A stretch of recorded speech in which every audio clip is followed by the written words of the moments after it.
إن الحمد لله نحمده ونستعينه ونستغفره ونعوذ بالله من شرور أنفسنا من سيئات أعمالنا من يهده الله فلا مضل له ومن يضلل فلا هادي له وأشهد أن لا إله إلا الله وحده لا شريك له وأشهد أن محمدًا عبده ورسوله يا أيها الذين آمنوا اتقوا الله حق تقاته ولا تموتن إلا وأنتم مسلمون يا أيها الناس اتقوا ربكم الذي خلقكم من نفس واحدة وخلق منها زوجها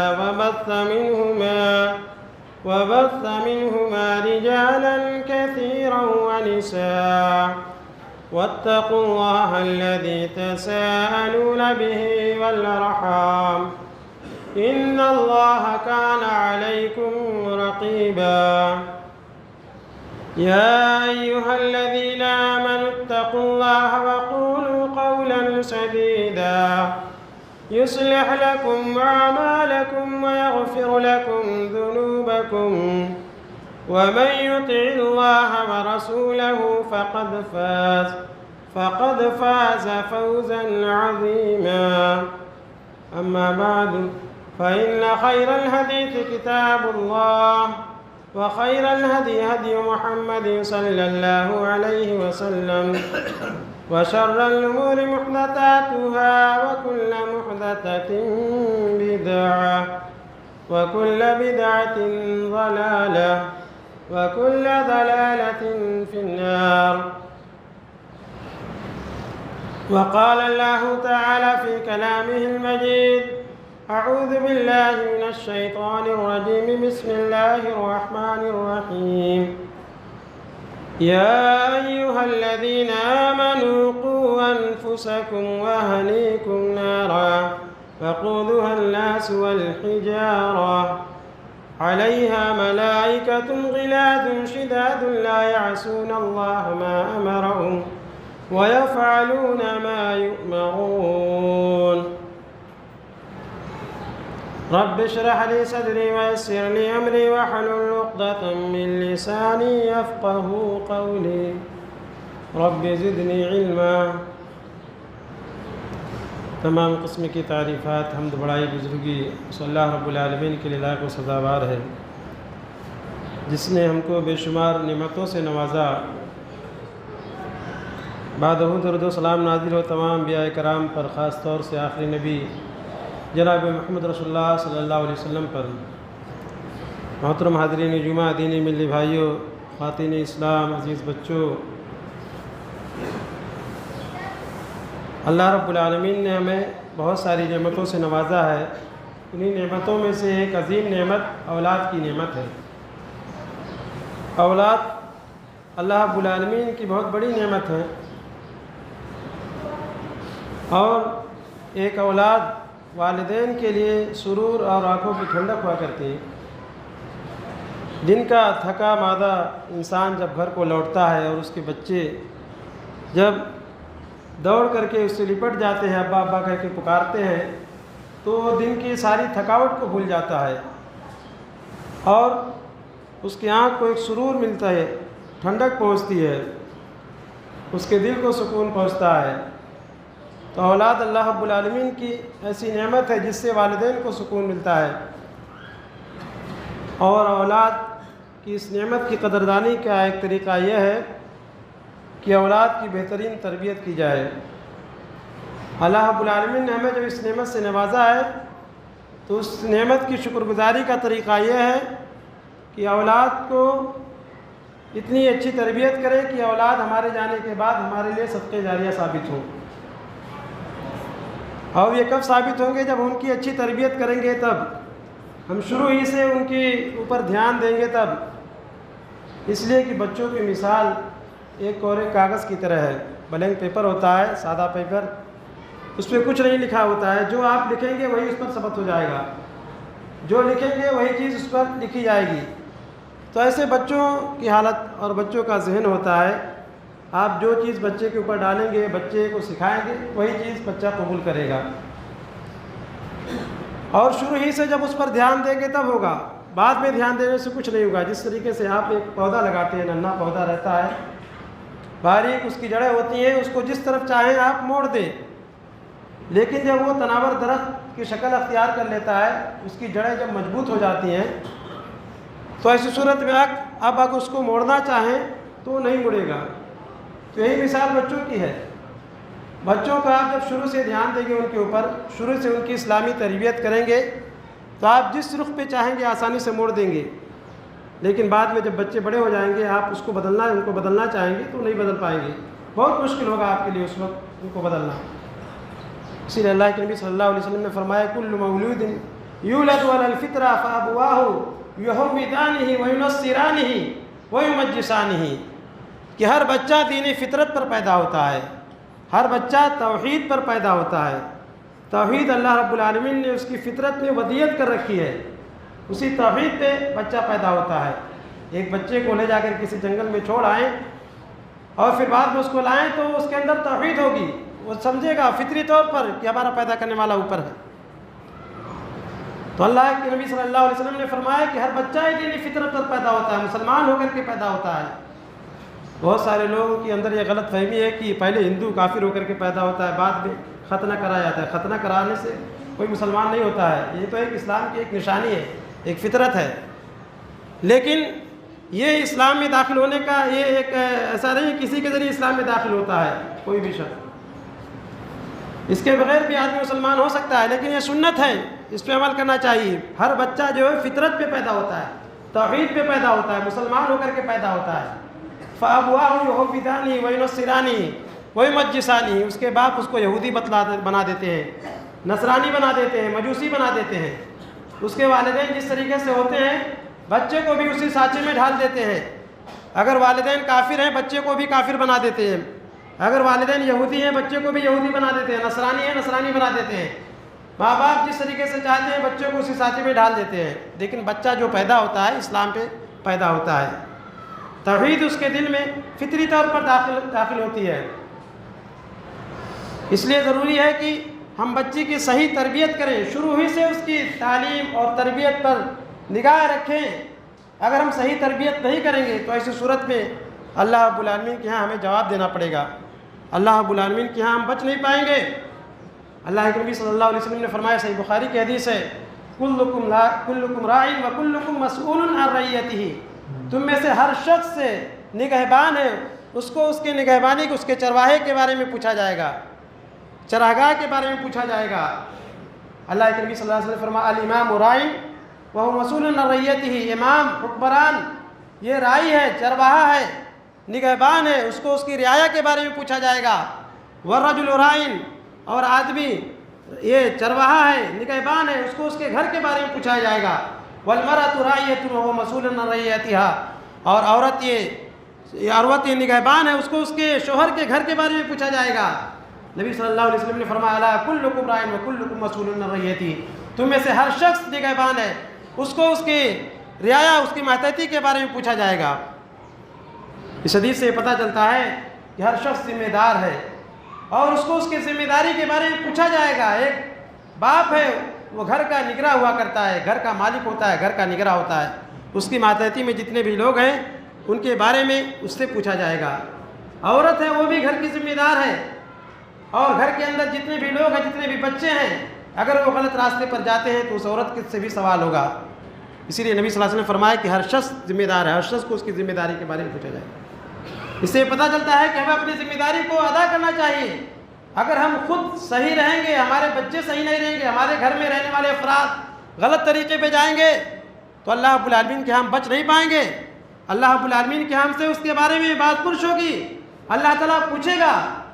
اس لیے یہ بھی ضروری ہے کہ ہم اپنے آپ کو بھی غلط راستے سے بچائیں، اپنے آپ کو سیدھے راستے پر، نیکی کے راستے پر چلائیں، اور اس کے ساتھ ساتھ ہماری ذمہ داری میں جتنے بھی لوگ رہتے ہیں، گھر کے افراد ہیں، سب کو اچھے راستے پر لے جائیں، اسلامی تربیت کریں، اسلامی اصول اور آداب سکھائیں، نماز روزہ کا پابند بنائیں، یہ ہماری ذمہ داری ہے۔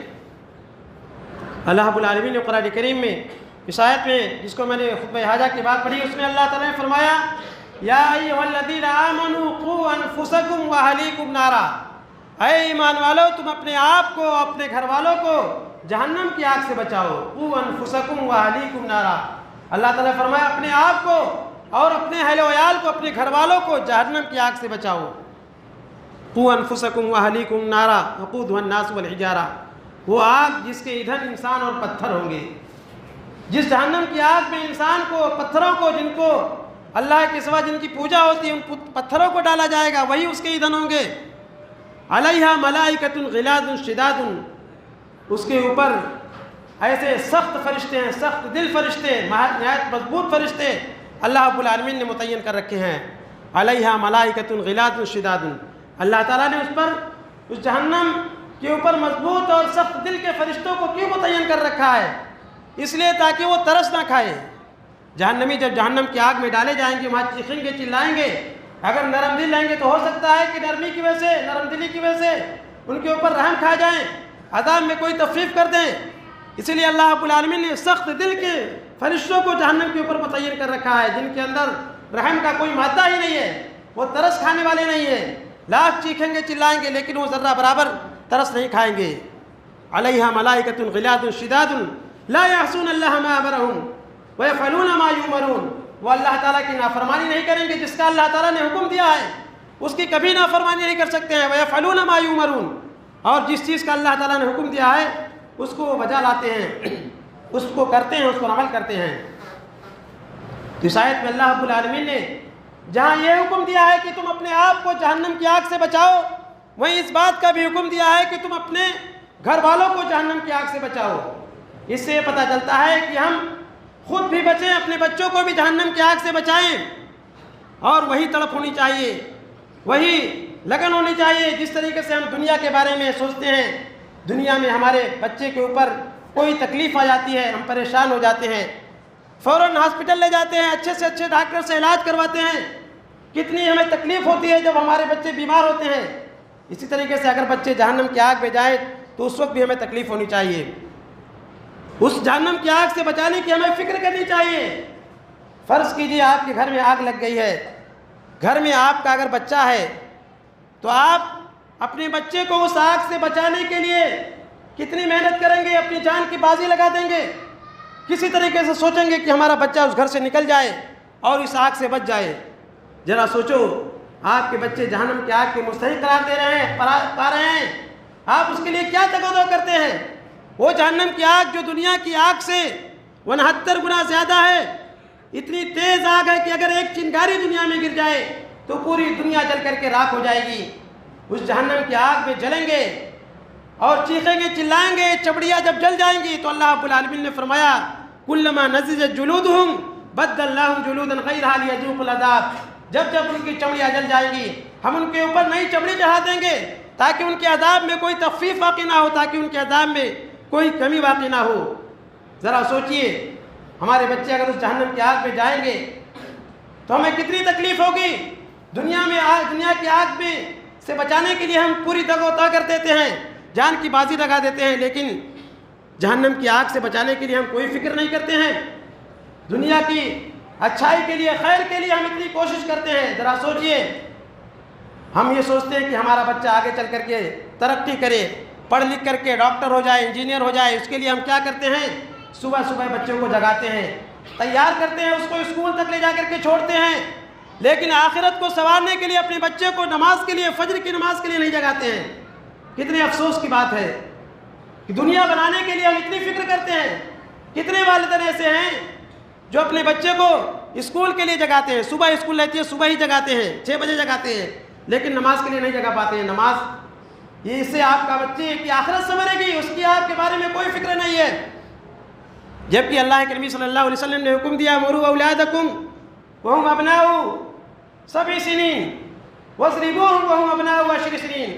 اللہ کے نبی صلی اللہ علیہ وسلم نے فرمایا کہ اپنے بچوں کو نماز کا حکم دو، نماز کی عادت ڈالو جب وہ 7 سال کے ہو جائیں، واضربوہم، اور ان کو مارو اگر وہ نماز نہ پڑھتے ہوں جب وہ 10 سال کے ہو جائیں۔ اللہ کے نبی صلی اللہ علیہ وسلم نے فرمایا کہ 7 سال ہی سے بچوں کی ترغیب دلاؤ، عادت ڈالو تاکہ وہ نماز کے پابند بنیں۔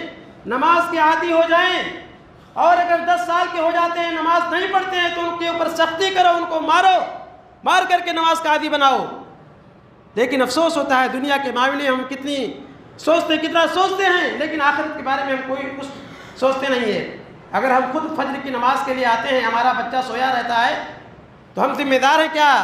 آخرت میں اللہ تعالیٰ ہم سے پوچھے نہیں گا؟ ہماری بیوی اگر سوئی رہتی ہے، ہم خود نماز پڑھتے ہیں، تو کیا ہم سے اللہ تعالیٰ پوچھے گا نہیں؟ لیکن افسوس ہوتا ہے، اس وقت اور زیادہ افسوس ہو جاتا ہے کہ خود بھی نماز نہیں پڑھتے ہیں تو پھر دوسروں کو کیسے جگائیں گے، اپنے بچوں کو کیسے حکم دیں گے؟ کتنے والدین ہیں جو خود بھی نماز نہیں پڑھتے ہیں، فجر کی نماز میں سوئے رہتے ہیں۔ ظاہر سی بات ہے جب آپ سوئے رہیں گے تو آپ اپنے بچوں کو کیسے جگائیں گے؟ اور اسی بچوں کو جب اسکول کا وقت ہوتا ہے تو فوراً اٹھ جاتے ہیں، جگاتے ہیں۔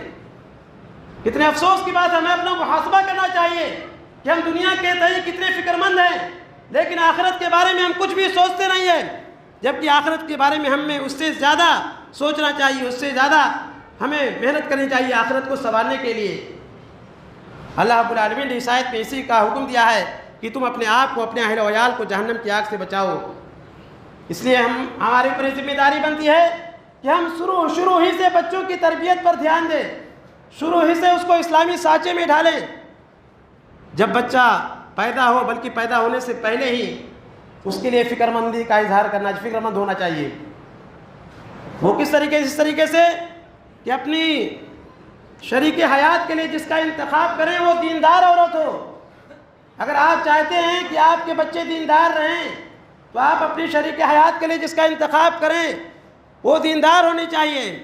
اللہ کے نبی صلی اللہ علیہ وسلم نے فرمایا تنکح المرأۃ لأربع لحسبها لمالها لجمالها فاظفر بذات الدین تربت یداک۔ نبی صلی اللہ علیہ وسلم نے فرمایا کہ عورت سے شادی جو کی جاتی ہے 4 چیزوں کی بنیاد پہ کی جاتی ہے، اس کے حسب و نسب کی بنیاد پر، اس کے خاندان کی بنیاد پر۔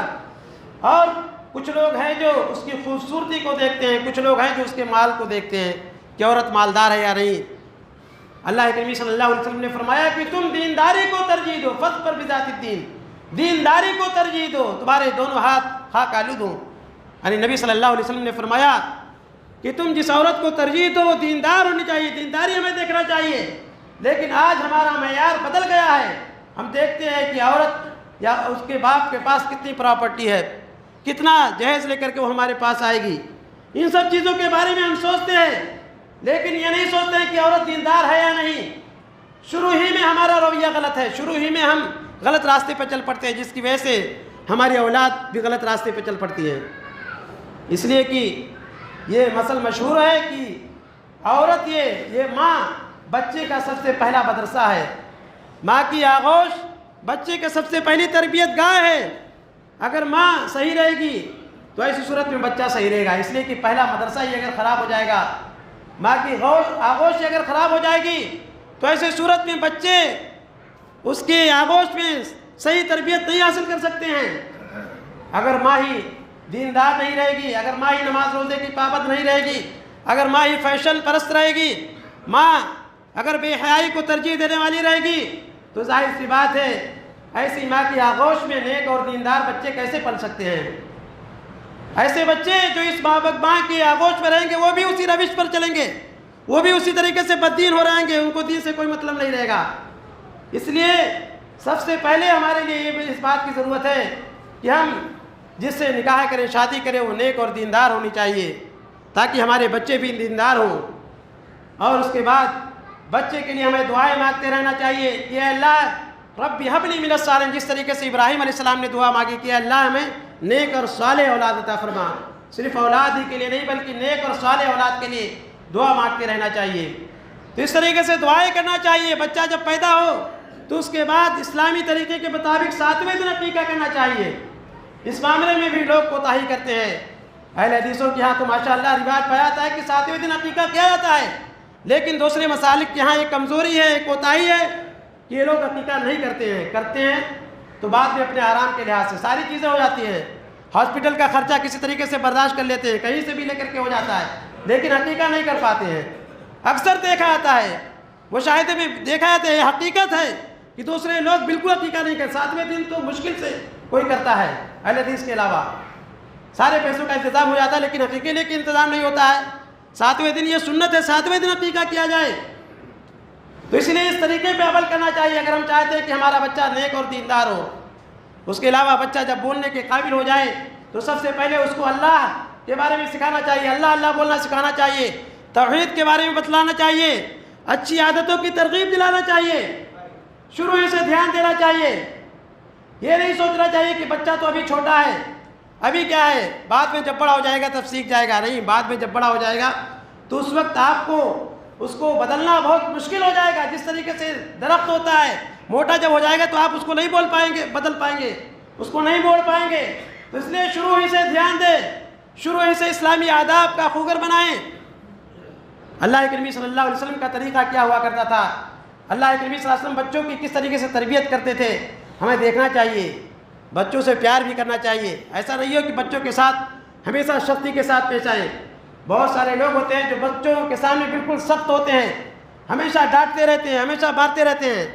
ایسا نہیں کرنا چاہیے، بچوں کو پیار دینا چاہیے، محبت سے پیش آنا چاہیے۔ صحیح بخاری کی روایت ہے، ابو ہریرہ رضی اللہ عنہ کہتے ہیں کہ اللہ کے نبی صلی اللہ علیہ وسلم نے اپنے نواسے حسن رضی اللہ عنہ کو بوسہ دیا۔ اقرا بن حابس وہاں پہ موجود تھے، انہوں نے کہا کہ میرے پاس تو 10 بچے ہیں لیکن میں نے کبھی کسی بچے کو بوسہ نہیں دیا۔ اللہ کے نبی صلی اللہ علیہ وسلم نے فرمایا من لم یرحم لا یرحم، جو شخص رحم نہیں کرتا ہے اس کے اوپر بھی رحم نہیں کیا جاتا ہے، جو کسی کے اوپر رحم نہیں کرے گا اس کے اوپر بھی رحم نہیں کیا جائے گا۔ یعنی اللہ کے نبی صلی اللہ علیہ وسلم نے کہا کہ اگر تم اپنے بچوں کے ساتھ شفقت کے ساتھ پیش نہیں آؤ گے تو تمہارے اوپر بھی رحم نہیں کیا جائے گا۔ اس لیے بچوں سے پیار اور محبت سے پیش آنا چاہیے۔ اللہ کے نبی صلی اللہ علیہ وسلم کا طریقہ دیکھیے کہ نبی صلی اللہ علیہ وسلم بچوں سے کس قدر شفقت و محبت سے پیش آتے تھے، بچے کے اوپر اپنا شفقت کا ہاتھ پھیرا کرتے تھے۔ بچوں کے ساتھ اللہ کے نبی صلی اللہ علیہ وسلم اس قدر محبت کرتے تھے کہ جب مدینہ سے باہر جاتے تھے، مدینہ میں آتے تھے تو اپنے سواری کے آگے کوئی بچہ ملتا تھا تو اس کو بیٹھا لیا کرتے تھے۔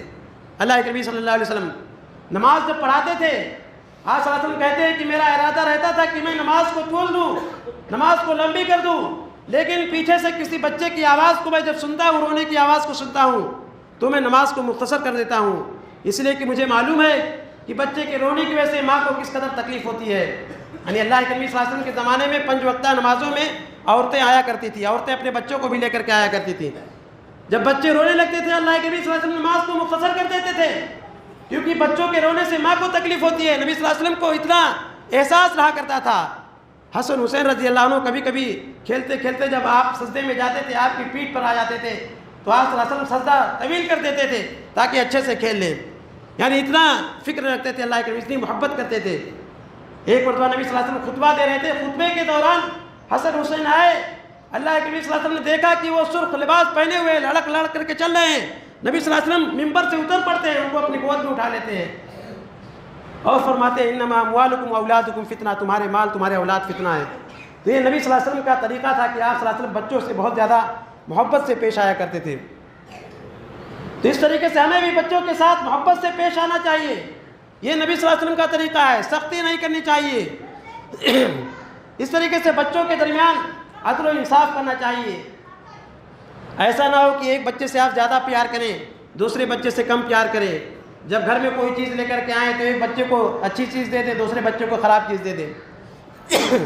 یا لڑکے اور لڑکیوں میں بھی تفریق نہیں کرنا چاہیے، لڑکی ہے تو اس کو کھانے کے لیے نہ دیں، لڑکا ہے تو اس کو اچھے سے اچھا کھلائیں، سوچیں کہ یہی ہمارا اصل خون ہے، یہی ہماری چیز کو، ہماری وراثت کو سنبھالے گا، لڑکی تو پرائے گھر کی ہے۔ ایسی سوچ، ایسی فکر نہیں ہونا چاہیے۔ لڑکی اگر نعمت ہے تو لڑکیاں رحمت ہوا کرتی ہیں۔ لڑکیوں کی پرورش کو اللہ کے نبی صلی اللہ علیہ وسلم نے جنت میں جانے کا ذریعہ سکھایا ہے۔ نبی صلی اللہ علیہ وسلم نے فرمایا کہ اگر کوئی شخص 2 لڑکیوں کی کفالت کرتا ہے اور وہ بڑی ہو جاتی ہیں تو اس کے لیے جنت میں جانے کا ذریعہ ثابت ہوں گی، جہنم سے آڑ ثابت ہو جائیں گی۔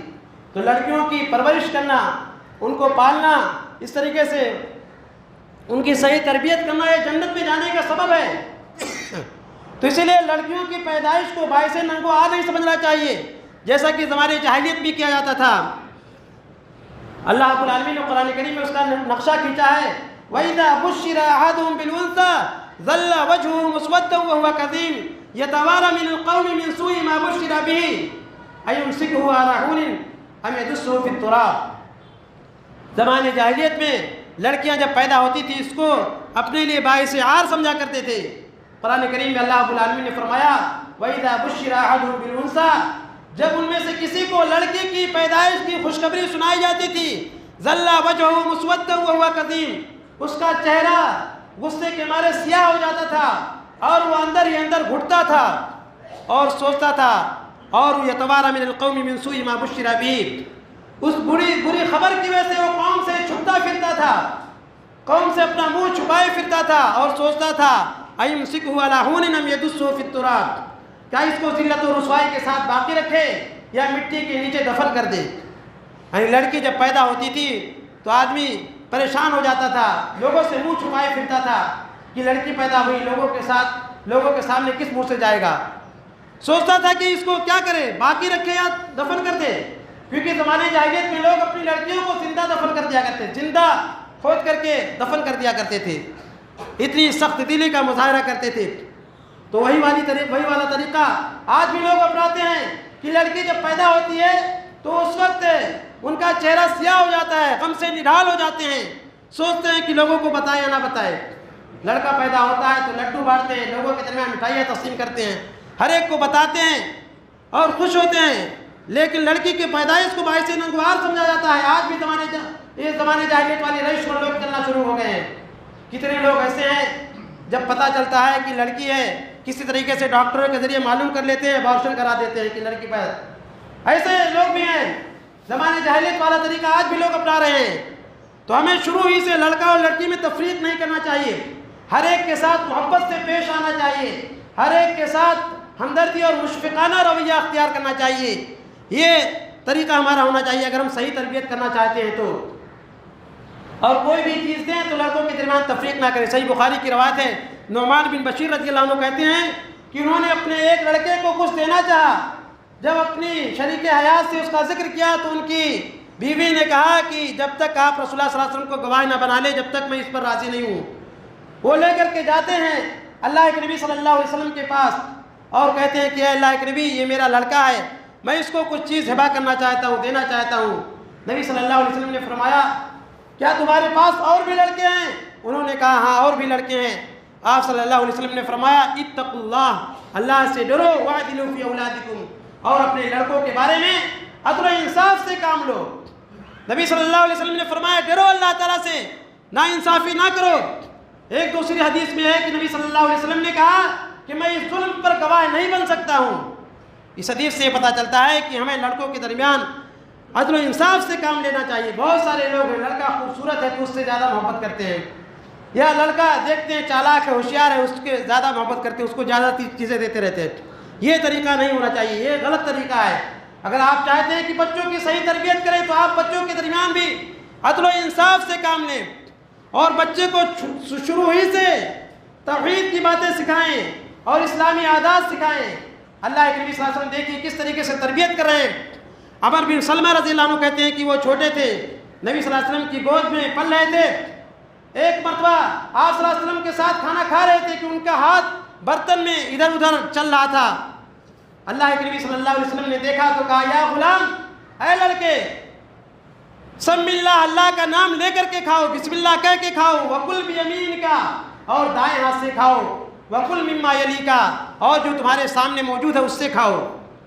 نبی صلی اللہ علیہ وسلم دیکھیں کس طریقے سے تربیت کر رہے ہیں، کس طریقے سے سکھلا رہے ہیں، بچے چھوٹے بچے کی تربیت کس طریقے سے کر رہے ہیں۔ آج کسی کا بچہ بائیں ہاتھ سے کھاتا ہے، سوچتے ہیں چلو چھوٹا ہے کھائے، بسم اللہ نہ کہہ کے کھائے، کوئی فکر نہیں ہے۔ تو اسی لیے شروع سے اس بات کی عادت ڈالیں کہ بچہ کچھ بھی کھائے پیے تو بسم اللہ کہہ کے کھائے، دائیں ہاتھ سے کھائے، اور کھانے کے جو طریقے ہیں اس کو سکھلانا چاہیے، اس طریقے سے وہ دعائیں یاد کرانی چاہیے۔ اگر بچہ چھوٹا تھوڑا اور بڑا ہو جاتا ہے، بیت الخلاء میں داخل ہونے کی دعا، نکلنے کی دعا، ان تمام چیزوں کی عادت ڈالنی چاہیے۔ گھر سے نکلنے کی دعا، چھوٹی چھوٹی دعائیں ہیں، بچے جب شروع میں عادت ڈال لیں گے تو زندگی بھر اس کے عادی ہو جائیں گے۔ زندگی بھر جب گھر سے نکلیں گے تو گھر سے نکلنے کی دعا پڑھ کر کے جائیں گے اور زندگی بھر اسلامی طریقے کو اپنائیں گے۔ اسی لیے ہمیں شروع میں دھیان دینا چاہیے، چھوٹی چھوٹی جو دعائیں ہیں بچوں کو یاد کرانا چاہیے، اس کے لیے مدرسے میں بھیجنا چاہیے پابندی کے ساتھ۔ لیکن دیکھیے بچوں کو جب اسکول بھیجنا ہوتا ہے تو صبح سویرے نہلا دھلا کر کے اچھے کپڑے پہنا کر کے ڈریس پہنا کر کے اس کو بھیجتے ہیں، لیکن مدرسے میں بھیجنے کی کوئی فکر نہیں ہے۔ کتنے والدین ہیں خود 10-11 بجے تک سوئے رہتے ہیں، ان کے بچے بھی سوئے رہتے ہیں، مدرسے میں نہیں بھیجتے ہیں، ان کو کوئی فکر نہیں ہوتی ہے۔ تو اگر چاہتے ہیں کہ آپ کا بچہ اسلامی تربیت اور اسلامی نہج پر چلے تو اس کے لیے ضروری ہے کہ آپ کو اس کی فکر کرنی پڑے گی. ماں باپ کو سب سے زیادہ اپنی ذمہ داری کو ادا کرنا پڑے گا. جب ماں باپ اپنی ذمہ داری کو ادا کریں گے تب بچے صحیح ہوں گے, دیندار ہوں گے. تو ہمیں اچھی عادتوں کا خوگر بنانا چاہیے, توحید کی تعلیم دینا چاہیے. اللہ کے نبی صلی اللہ علیہ وسلم کس طریقے سے توحید کی تعلیم دیا کرتے تھے. عبداللہ ابن عباس رضی اللہ عنہ کہتے ہیں کہ نبی صلی اللہ علیہ وسلم نے ایک مرتبہ فرمایا کہ احفظ اللہ یحفظک, اے بچے تم اللہ رب العالمین کے دین کی پابندی کرو, اللہ تعالیٰ تمہاری حفاظت کرے گا. تم اللہ کے فرمودات پر عمل کرو, اللہ تعالیٰ تمہاری حفاظت کرے گا. احفظ اللہ تجدہ تجاہک, تم اللہ تعالیٰ کے دین کی حفاظت کرو, اس کی شریعت کی پابندی کرو, اللہ رب العالمین کو اپنی مدد کے لیے اپنے سامنے پاؤ گے. وَإِذَا سَأَلْتَ فَاسْأَلِ اللَّهَ وَإِذَا اسْتَعَنْتَ فَاسْتَعِنْ بِاللَّهِ, جب تم کسی چیز کو مانگو تو اللہ تعالیٰ سے مانگو, جب تم کسی چیز سے مدد طلب کرو تو اللہ تعالیٰ سے مدد طلب کرو. یعنی اللہ رب العالمین ہی سے اپنی دعاؤں کو مانگو. اللہ رب العالمین ہی حاجت روا ہے, اللہ رب العالمین ہی مشکل کشا ہے, اللہ رب العالمین ہی مدد دینے والا ہے. ساری چیزیں کا اختیار اللہ رب العالمین کے پاس ہے, اس لیے جو بھی مانگنا ہو اللہ تعالیٰ سے مانگو. وَاعْلَمْ أَنَّ الْأُمَّةَ لَوِ اجْتَمَعَتْ عَلَىٰ أَن يَنفَعُوكَ لَمْ يَنفَعُوكَ إِلَّا بِشَيْءٍ قَدْ كَتَبَهُ اللَّهُ لَكَ. اللہ کے نبی صلی اللہ علیہ وسلم نے فرمایا کہ جان لو کہ اگر پوری امت مل کر کے تمہیں کوئی نقصان, تمہیں کوئی فائدہ پہنچانا چاہے تو اتنا ہی فائدہ پہنچا سکے جتنا اللہ تعالیٰ نے تمہارے حق میں لکھ رکھا ہے. وَإِنِ اجْتَمَعُوا, اور اگر لوگ جمع ہو جائیں, عَلَىٰ أَن يَضُرُّوكَ بِشَيْءٍ لَمْ يَضُرُّوكَ إِلَّا بِشَيْءٍ قَدْ كَتَبَهُ اللَّهُ عَلَيْكَ, اور اگر تمام لوگ مل کر کے تمہیں نقصان پہنچانا چاہیں تو اتنا ہی نقصان پہنچا سکتے جتنا اللہ تعالیٰ نے تمہارے لیے لکھ رکھا ہے. رُفِعَتِ الْأَقْلَامُ وَجَفَّتِ الصُّحُفُ, اللہ کے نبی صلی اللہ علیہ وسلم نے فرمایا کہ قلم اٹھا لی گئی ہیں, صحیفے خشک ہو گئے ہیں, یعنی تقدیریں لکھی جا چکی ہیں. تو کسی دوسرے کے اختیار میں نہیں ہے نفع نقصان کا دینا, یہ صرف اور صرف اللہ تعالیٰ کے اختیار میں ہے. اسی لیے ہمیں شروع ہی سے توحید سکھانا چاہیے بچے کو, سب سے زیادہ توحید پر زور دینا چاہیے کہ بچہ سمجھ جائے, عقیدے میں مضبوط ہو جائے, کبھی دوسرے کے آستانے پر کبھی نہ جائے, جو کچھ مانگنا ہو اللہ تعالیٰ سے مانگے. اس طریقے سے عقیدے میں مضبوط کر دینا چاہیے. سب سے بنیادی تعلیم عقیدے کی تعلیم, اس کو بھی ہمیں مضبوط کرنا چاہیے. اور بچے کو اس کے علاوہ اچھی مجالس میں, اچھی صحبت میں رکھنا چاہیے. دینی مجالس ہیں اس میں بھی کبھی کبھی لے جانا چاہیے, اس سے بھی بچوں کے اوپر اثر پڑتا ہے.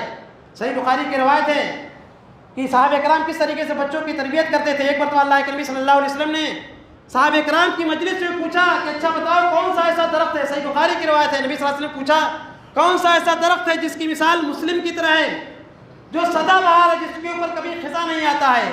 صحابہ کرام کہتے ہیں کہ ہم سوچنے لگے کہ فلاں جنگل اور کے درختوں کے بارے میں سوچنے لگے کہ وہ درخت ہو سکتا ہے, وہ درخت ہو سکتا ہے. عبداللہ ابن عمر رضی اللہ عنہ اسی مجلس میں موجود تھے, وہ چھوٹے بچے تھے. ان کے ذہن میں آ گیا کہ وہ کھجور کا درخت ہے, لیکن انہوں نے دیکھا کہ مجلس میں ابو بکر صدیق رضی اللہ عنہ جیسے لوگ موجود ہیں, عمر رضی اللہ عنہ جیسے لوگ موجود ہیں, تو انہوں نے بزرگوں کی مجلس میں بولنا مناسب نہیں سمجھا. بعد میں اللہ کے نبی صلی اللہ علیہ وسلم نے فرمایا کہ نخل, وہ کھجور کا درخت ہے. اس کے بعد عبداللہ بن عمر رضی اللہ عنہ نے اپنے ابا سے کان میں کہا کہ ابا جان, میرے ذہن میں یہ آ گیا تھا کہ وہ کھجور کا درخت ہے, لیکن میں نے آپ لوگوں کو دیکھ کر کے مجلس میں بولنا مناسب نہیں سمجھا. عمر رضی اللہ عنہ نے کہا کہ اے میرے بیٹے, اگر تم اس وقت بتلا دیتے تو میرے لیے سرخ اونٹ سے بہتر ہوتا, ہمارے لیے کس قدر فخر کی بات ہوتی. تو صحابہ کرام اس طریقے سے دینی مجلسوں میں اپنے بچوں کو بھی لے جایا کرتے تھے. یہی عمر رضی اللہ عنہ ہے جب خلیفہ بنے تو اپنے مجلس شورا میں عبداللہ ابن عباس رضی اللہ عنہ کو بھی شامل کر لیا. لوگوں نے اعتراض کیا کہ اس کی طرح تو ہمارے دوسرے بچے بھی ہیں, آپ کیوں ہماری مجلسوں میں ان کو لاتے ہیں. لیکن عمر رضی اللہ عنہ نے کہا کہ اس بچے کی شان نرالی ہے. پھر ایک مرتبہ بڑے بڑے صحابہ کرام کی مجلس جمی ہوئی تھی, انہوں نے سوال کیا اچھا بتاؤ اذا جاء نصر اللہ والفتح, اس آیت کے بارے میں تمہارا کیا خیال ہے. تو سب لوگوں نے کہا کہ اس میں یہی ہے کہ جب فتح آ جائے گی تو اللہ رب العالمین نے اس میں اللہ تعالیٰ کی حمد بیان کرنے کا حکم دیا ہے. پھر اس کے بعد انہوں نے عبداللہ ابن عباس رضی اللہ عنہ سے پوچھا کہ اچھا بتاؤ, آپ بتاؤ اس میں کیا ہے. تو انہوں نے کہا کہ اس میں اللہ کے نبی صلی اللہ علیہ وسلم کی وفات کی طرف اشارہ ملتا ہے. تو عمر رضی اللہ عنہ نے کہا کہ میں بھی یہی سمجھتا ہوں. اسی لیے جب یہ آیت نازل ہوئی تھی تو ابو بکر صدیق رضی اللہ عنہ رونے لگے تھے, کیونکہ وہ سمجھ گئے تھے کہ اس میں نبی صلی اللہ علیہ وسلم کی وفات کا اشارہ ہے. تو یہ چھوٹے چھوٹے بچے بھی کبھی کبھی بہت ذہین ہوتے ہیں, اسی لیے ذہین کب بنیں گے جب آپ ان کو دینی مجلسوں میں لے جائیں گے, اچھے لوگوں کی صحبت میں بیٹھائیں گے, تب اور غلط بچوں کی صحبت میں بالکل نہ اٹھائیے، اس لیے کہ بچے جو بگڑتے ہیں سب سے زیادہ غلط بچوں کی صحبت میں پڑھ کر کے۔ نکڑوں پر جو بچے رہتے ہیں، چوراہوں پر جو بچے بیٹھے رہتے ہیں، کتنے بچے رہتے ہیں رکشے میں بیٹھے رہتے ہیں، تو ایسے لوگوں کے پاس پھٹکنے نہ دیں، بلکہ صحیح تربیت کریں۔ نبی صلی اللہ علیہ وسلم کی صحیح حدیث ہے، وقت نہیں ہے کہ میں وضاحت کے ساتھ پیش کر دوں کہ برے ساتھی اور نیک ساتھی کی مثال اللہ کے نبی صلی اللہ علیہ وسلم بیان فرمائی ہے۔ جس طریقے سے خوشبو بیچنے والا ہے اور بھٹی پھونکنے والا ہے، خوشبو بیچنے والے کے پاس جائیں گے تو خوشبو یا تو خریدیں گے یا ہدیے میں دے دے گا، یا کم سے کم اب جب تک وہاں پہ رہیں گے اس کے خوشبو سے فائدہ اٹھائیں گے، لیکن بھٹی پھونکنے والے کے پاس جائیں گے کوئی چنگاری اڑے گی آپ کے کپڑے کو جلا دے گی، اور نہیں بھی جلائی تو جب تک آپ رہیں گے اس کی بدبو کو محسوس کریں گے۔ تو یہ فرق ہے، بچے سب سے زیادہ جو بگڑتے ہیں غلط صحبت پا کر کے، اسی لیے ہمیں اس پر دھیان دینا چاہیے کہ ہمارا بچہ کیسے بچوں کی صحبت میں رہتا ہے۔ اگر غلط بچوں کی صحبت میں رہتا ہے تو اس سے ہمیں ڈانٹنا چاہیے، روکنا چاہیے۔ اور آج کے زمانے میں دیکھا جائے تو سب سے زیادہ بگڑنے کا آلہ جو ہے موبائل ہے، اسی لیے موبائل بچوں کو نہیں دینا چاہیے۔ موبائل اگر استعمال کر رہے ہیں بچے تو ہمیں اس پر کڑی نظر رکھنی چاہیے کہ کوئی غلط استعمال تو نہیں کر رہے ہیں، اس لیے کہ اس میں بہت ساری چیزیں غلط ہوتی ہیں، اکثر چیزیں غلط ہوتی ہیں، اور اس میں بچہ کچھ بھی کھول کر کے دیکھ سکتا ہے۔ تو اسی لیے اگر بچہ چھوٹا رہے تو اس کو بالکل موبائل دلائے نہ، لاکھ ضد کرے، آپ کے پاس پیسے کی فراوانی ہے پھر بھی بچے کو موبائل نہ دلائیں، اور اگر بچہ موبائل استعمال کرتا ہے تو اس کے اوپر کڑی نظر رکھیں۔ یہ آپ کی ذمہ داری ہے، اس لیے کہ بگڑنے کا سب سے اہم ذریعہ سب سے بڑا ذریعہ جو ہے موبائل ہے آج کے دور میں۔ اور ایک چیز اور میں بتلا کر کے آپ بات کو ختم کرتا ہوں کہ بچے کے دل میں اللہ تعالیٰ کی مراقبت کا خوف دلائیں کہ آپ کہیں بھی رہیں اللہ رب العالمین آپ کو دیکھ رہا ہے، اللہ رب العالمین کی نظروں کے سامنے آپ ہیں۔ جب اللہ تعالیٰ کی مراقبت کا خوف بچے کے دل میں پیدا ہو جائے گا تو بچہ آٹومیٹک غلط کاموں سے بچے گا، گناہ سے بچے گا، بچہ غلط چیزوں کو استعمال نہیں کرے گا، موبائل میں بھی نہیں اور بھی معصیت اور گناہ کے کاموں سے بچے گا، سوچے گا کہ اللہ تعالیٰ ہمیں دیکھ رہا ہے، اللہ تعالیٰ کے ہاں ہم کیا جواب دیں گے۔ جس طریقے سے وہ واقعہ ہے، مشہور واقعہ کہ ایک عورت اپنی بچی سے کہتی ہے کہ بچی اٹھو اور دودھ میں پانی ملا دو، اور بیٹی کہتی ہے کہ کیا تم نے امیر المومنین کے اعلان کو نہیں سنا کہ انہوں نے دودھ میں پانی ملانے سے منع فرما دیا ہے؟ لیکن بچی نے جواب دیا کہ اگر عمر نہیں دیکھ رہے ہیں لیکن عمر کا رب تو دیکھ رہا ہے، یعنی اللہ تعالیٰ تو دیکھ رہا ہے۔ تو بچے کے دل میں جب یہ کیفیت طاری ہوگی اور بچہ جب سوچے گا کہ اللہ رب العالمین دیکھ رہا ہے، اس کے پاس فرشتے ہیں جو اس کے نیکیوں کو برائیوں کو لکھتے رہتے ہیں، جب یہ کیفیت طاری ہوگی تو بچہ گناہ سے بچے گا، اکیلے میں بھی رہے گا تو موبائل کا غلط استعمال نہیں کرے گا، اکیلے میں بھی رہے گا تو برے کاموں پر نہیں جائے، برے کام نہیں کرے گا، وہ چوری نہیں کرے گا، گالی نہیں دے گا، اسی طریقے سے سگریٹ نوشی نہیں کرے گا۔ بچوں کی غلط صحبت میں پڑھ کر کے لوگ کیا کرتے ہیں؟ تمباکو کھاتے ہیں، گٹکا کھانے لگتے ہیں، سگریٹ نوشی کرنے لگتے ہیں، یہ سب غلط صحبتوں کا نتیجہ ہے۔ تو اسی لیے بچوں کے دل میں اللہ رب العالمین کے سامنے حاضر ہونے کا خوف دلائے۔ اگر یہ خوف پیدا ہو جائے گا تو بچہ بہت سارے گناہوں سے بچ جائے گا۔ اور بھی بہت ساری چیزیں ہیں لیکن وقت ختم ہو گیا، اس لیے میں اپنی بات کو ختم کرتا ہوں۔ کہنے کا مقصد یہ ہے کہ بچوں کی تربیت یہ ہماری ذمہ داری ہے، ہمیں شروع ہی سے اپنی ذمہ داری کو محسوس کرتے ہوئے شروع ہی سے اس کو اچھی عادتوں کا عادی بنانا چاہیے، غلط چیزوں سے روکنا چاہیے، اسلامی تعلیم دلانا چاہیے، نماز روزے کا پابند بنانا چاہیے، تاکہ ہمارا بچہ ہمارے لیے صدقہ جاریہ ثابت ہو۔